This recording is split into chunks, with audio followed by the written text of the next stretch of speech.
Olá, meu nome é Luke. Hoje te contarei mais uma história de terror. Se você gosta desse tipo de vídeo, dê um like, se inscreva no canal e comente sua opinião sobre a história no final dela. E agora, vamos ao terror. Você já ouviu alguém dizer que as pessoas nem sempre são o que aparentam ser? Ou que ninguém é exatamente quem parece ser? Você nunca terminou de conhecer alguém por completo? Mesmo aquele netinho favorito da avó. Minha avó, que eu chamava de Nana, adorava me dar conselhos mesmo sem que eu pedisse. Ela nunca teve vergonha de me dizer o que pensava, e como toda pessoa mais velha, achava que estava sempre certa. Então, se dizia que esperava algo de mim, mesmo quando não era justo ou parecia completamente fora da realidade, eu acabava fazendo. Quando eu era criança, éramos só nós dois, então Nana sempre cuidou de mim. E naquela época, eu ouvia tudo o que ela dizia. Mas conforme fui crescendo, entendi que não havia problema nenhum em tomar minhas próprias decisões. Principalmente quando percebi que minha avó não gostava de nenhum dos meus amigos. Mas tudo bem. Eu entendia que para algumas pessoas mais velhas era difícil aceitar ideias novas, tendências diferentes. Uma coisa sobre mim. Sempre demorei mais do que a maioria para fazer certas coisas. Por exemplo, só tive minha primeira namorada aos 19 anos. E minha avó realmente gostava da minha namorada, a Stephanie. Mas, para falar a verdade, eu nunca gostei tanto dela assim. Na verdade, eu era apaixonado por outra garota, a Celeste. Celeste de Souza. Ela era o oposto completo da Stephanie. Celeste era linda, sensual, extrovertida e tinha aquele ar rebelde que me deixava intrigado. De vez em quando, ela aparecia na lanchonete que eu e minha avó tocávamos. Nana sabia que eu gostava dela, mas sempre me dizia que a Celeste não valia a pena. E mais, dizia que havia algo obscuro nela. Eu nunca dei bola para isso. Nana sempre criticava tudo mesmo. Celeste às vezes vinha acompanhada dos amigos. E sinceramente, a maioria deles era bem estranha. Eles costumavam andar pela região universitária da cidade, mas eu tinha certeza de que nenhum deles estudava ali, nem trabalhava. Nunca os vi com livros, mochilas, nada disso. Mas estavam sempre com gente da faculdade estadual. Eu tentava entender o que Celeste e os amigos dela faziam da vida. Pareciam inúteis, mas ao mesmo tempo viviam com roupas caras, celulares novos, carros importados, sempre falando de festas. Pensei em duas hipóteses. Ou vinham de famílias ricas, ou eram algum tipo de influenciadores. Sabe aquele tipo que posta fotos de biquíni no Instagram e divulga produtos? Esse estilo. No ano passado, minha avó ficou muito doente. E quando o outono chegou, ela faleceu. Foi um período muito difícil para mim. Perdi a única pessoa que me restava da família. Por mais que eu fosse frio e contido na maioria das vezes, a morte dela me destruiu por dentro. Ela morreu no início de outubro. Fiquei quase 2 semanas sem conseguir voltar ao trabalho. Mas, eventualmente, tive que retornar. A lanchonete era a minha única fonte de renda. Stephanie esteve ao meu lado nesse período. Foi compreensiva, atenciosa, mas mesmo com tudo o que ela fazia por mim, eu não conseguia corresponder. A verdade é que eu nunca amei ela da forma que ela merecia. E todo dia lá no fundo, eu torcia para que a garota que eu realmente gostava olhasse para mim de volta. Mas achava que isso nunca iria acontecer. Até que um dia, Celeste apareceu na lanchonete. Dessa vez estava sozinha. Os amigos ficaram do lado de fora. Ela pediu o mesmo sanduíche de sempre e esperou no balcão enquanto mexia no celular. Depois de 1 ou 2 minutos, ouvi ela resmungar. Merda. Provavelmente o celular dela tinha desligado. Devia ter acabado a bateria.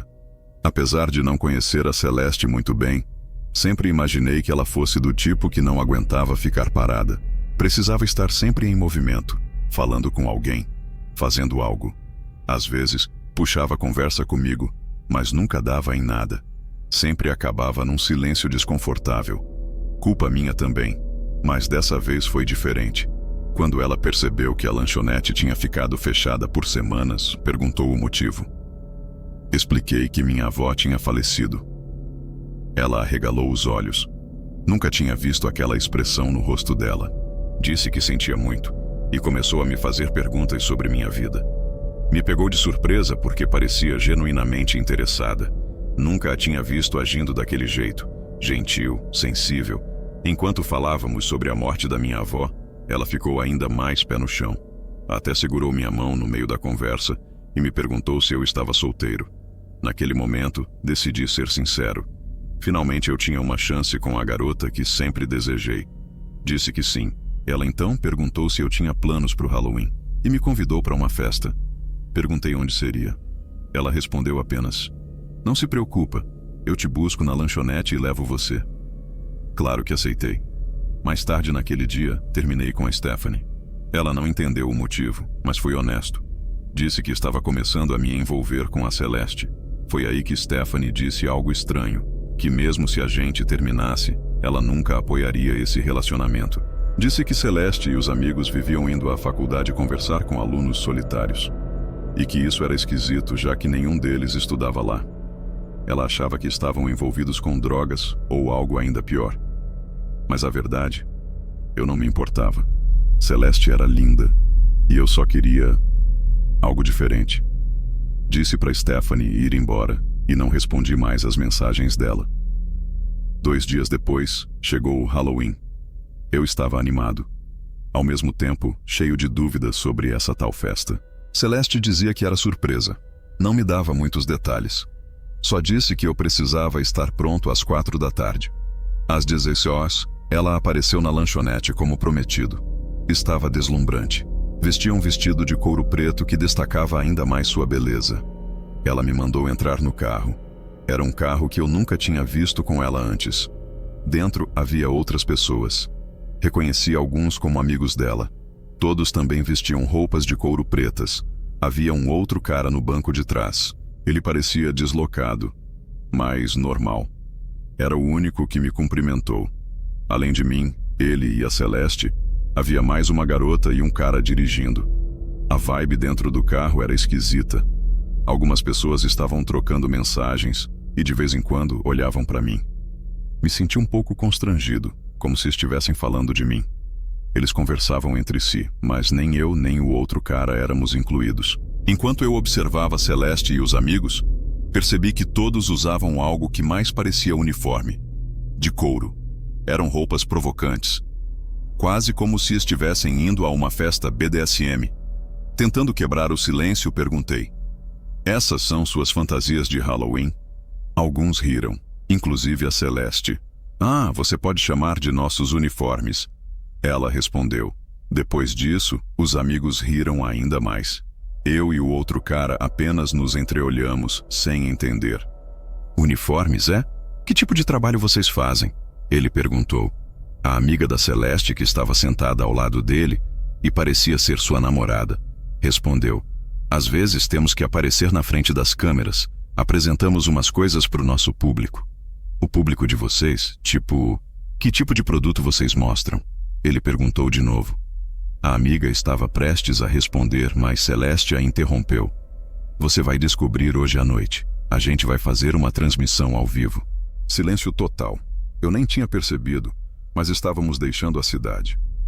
Perguntei para onde estávamos indo e eles disseram que era para uma casa no meio da mata.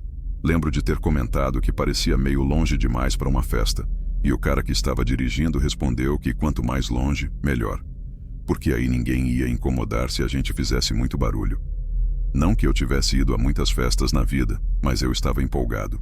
Talvez devesse ter sido um pouco mais cuidadoso, já que estava cercado de gente que mal conhecia. Mas eu só queria ser aceito por eles. Enquanto ainda estávamos no carro, recebi uma mensagem da Stephanie, minha ex. Ela queria saber onde eu estava. Respondi dizendo que estava numa festa com a Celeste.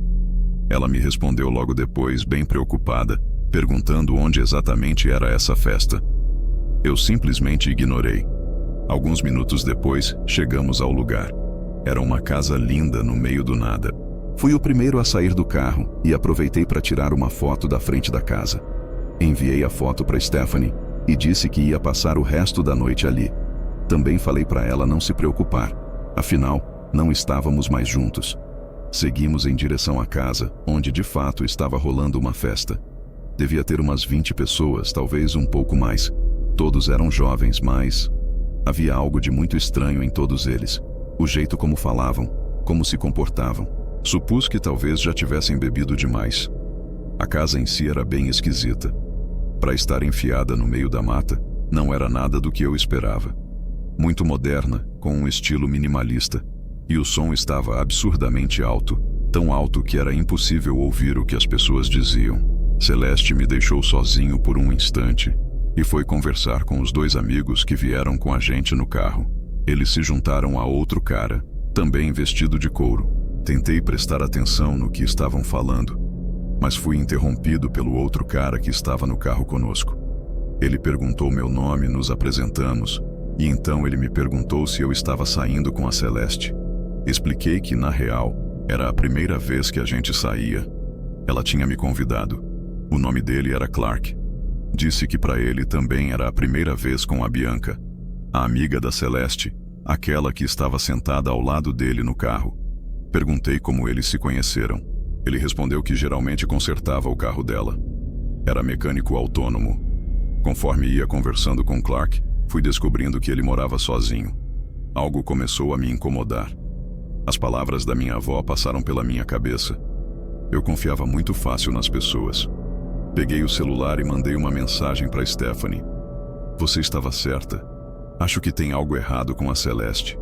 Infelizmente, antes que ela pudesse me responder, um cara usando couro veio até a gente. Ele usava uma máscara que cobria tudo, menos os olhos e a boca. Disse que era para seguirmos ele até o 2º andar. Perguntei para onde estávamos indo. Ele respondeu que era para a área VIP, onde as meninas já estavam esperando. Eu queria recusar. Estava desconfortável, mas também não queria arrumar confusão. Então eu, Clark e o cara subimos as escadas. Assim que chegamos ao 2º andar, ele pediu nossos celulares. Questionamos o porquê, e ele explicou que íamos ver as meninas trabalhando ao vivo. E aquilo era só para evitar que alguém filmasse. Clark entregou o dele sem hesitar. Eu resisti um pouco, mas o cara era enorme. Devia ter quase 2 metros de altura e era puro músculo. Me senti intimidado. Então entreguei também. Ele guardou nossos celulares numa pochete e reparei que já havia pelo menos 3 outros celulares ali dentro. Entramos numa sala enorme. Lá dentro, havia 3 outras pessoas. Um cara asiático, uma garota loira cheia de tatuagens e outro rapaz, bem magro, que parecia completamente bêbado. Estavam todos sentados em um sofá. O cara mascarado mandou que a gente também se sentasse. Eu e Clark obedecemos. Em seguida, ele tirou uma foto nossa. O rapaz magro perguntou para que era a foto. E o cara respondeu: só para mostrar pro pessoal quem são nossos convidados hoje. O jeito que ele falou isso me causou um arrepio. Depois de tirar a foto, o homem saiu da sala. Começamos a conversar com as outras pessoas. Tanto o cara asiático quanto a garota loira estavam tão preocupados quanto a gente com o rumo da situação. Perguntei se já tinham estado ali antes. Eles disseram que não conheciam direito quem os convidou. Só achavam que estavam indo a uma festa de Halloween. A essa altura, acho que todos ali estavam preocupados. Menos o cara bêbado, que nem conseguia prestar atenção em nada.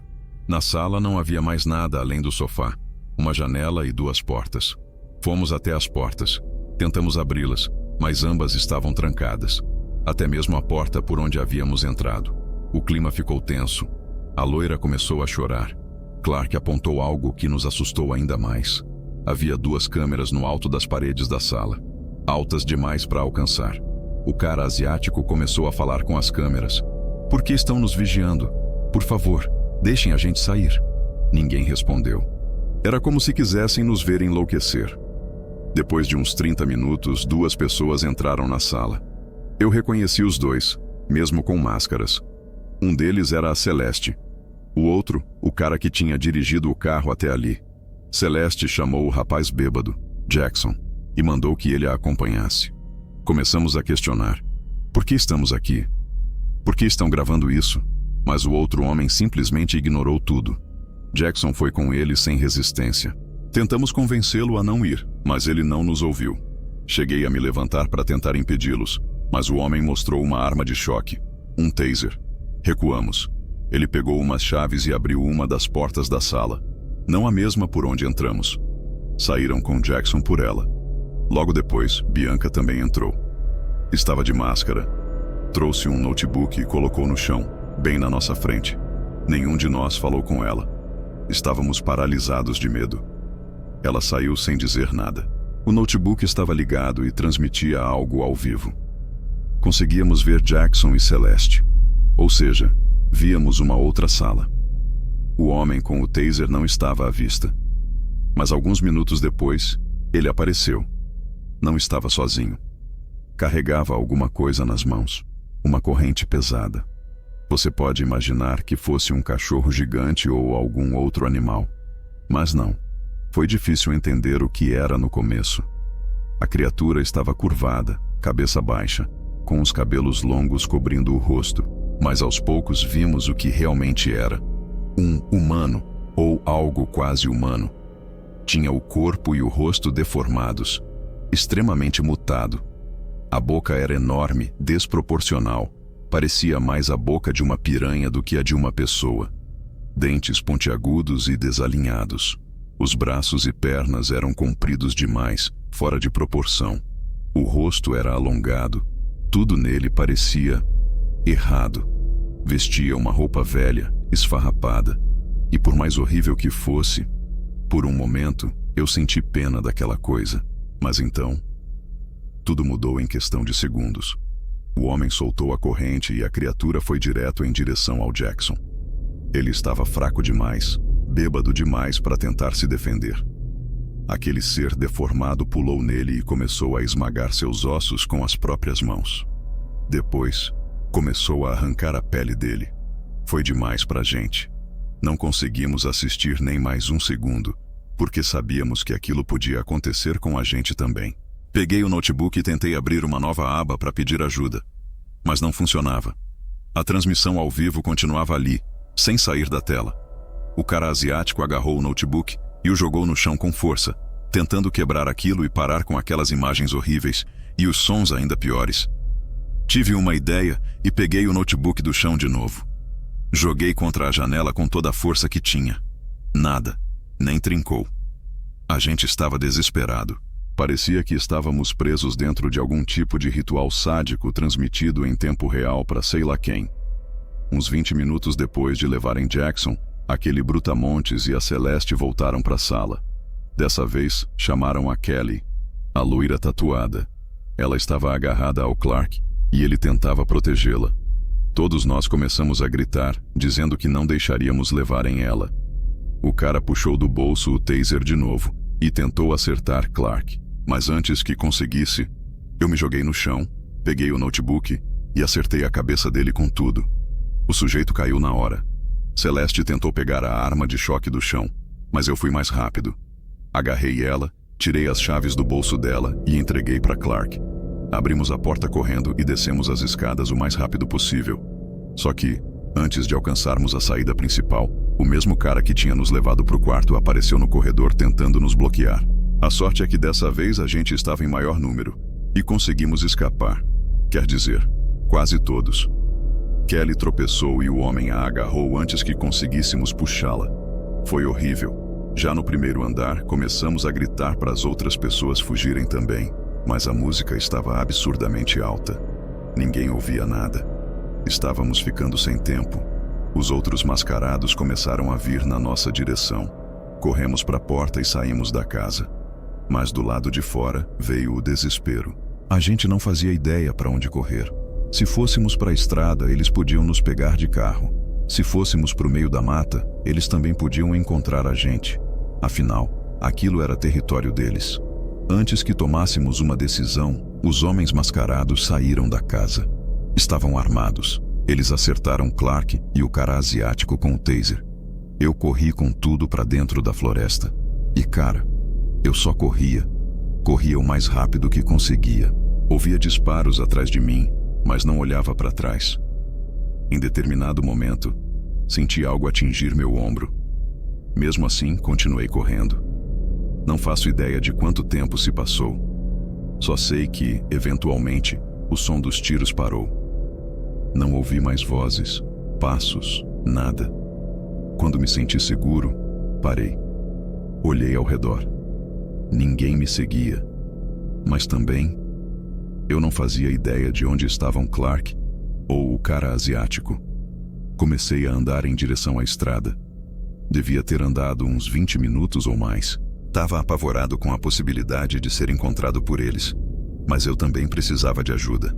Não podia ficar vagando por ali para sempre. Foi aí que eu vi um carro vindo na estrada. Estava no sentido oposto ao da casa. Me coloquei na frente dele desesperado, tentando fazê-lo parar.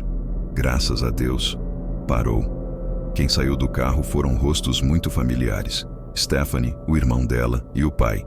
Perguntei o que estavam fazendo ali e Stephanie explicou que, graças à foto que eu tinha mandado mais cedo, ela conseguiu ver a localização da casa. Quando percebeu que eu não respondia mais, ficou preocupada e veio me procurar com a família.